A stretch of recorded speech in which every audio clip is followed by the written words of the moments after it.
I was given a prophecy. In the middle of the night, I'm in a room with an oak table, a white tablecloth, and a blood red rose. The voice said, "Pick up the rose." And I knew. And I went to reach out to pick it up, and it disappeared. And I saw a shadow on the left of me moving away.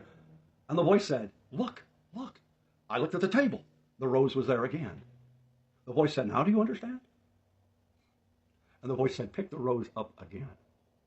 This time I picked up the rose, and I held it up. And the voice said, "Give it to my elect." And I reached out.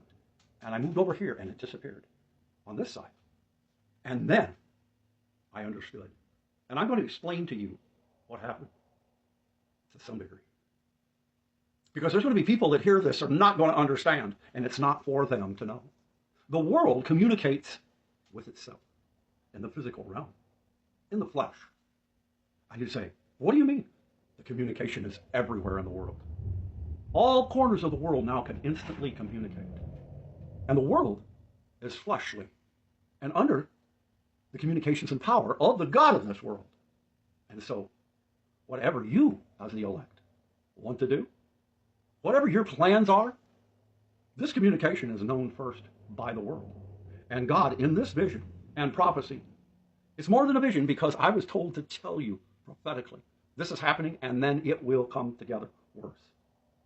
The world will choose who the world will protect, who the world will take care of, and who in this world will join the mind of this world and the evil that's therein. But God has a different way, a way that was given to us in the beginning of the church, that the communications of the world can't understand.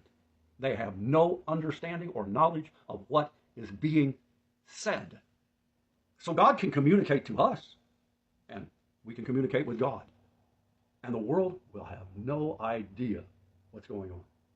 I know the truth concerning this, and I'm telling you this prophecy. To the elect, you can hear this voice of God. You understand what I'm talking about. It is the power and the understanding to be able to overcome, to be able to resist, and to be able to command the darkness in the name of Jesus. But the communication, can it be understood by the world? Yes. But God has a special communication for the elect. Only the elect will understand. If you're a part of the elect, or you are beginning to become part of the elect, you have to understand this prophecy, because the manifestation of the sons of God will occur in relationship to this. And the world, if you were of the world, you would be part of the world. But you're not. You're not of this world.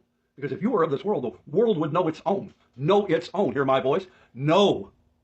But the world will not know what you and God are saying. You have to understand this.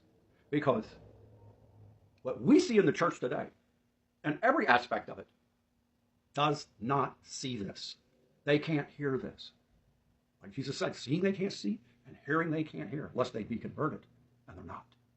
But the enemy now has formed a web, has formed a communications everywhere.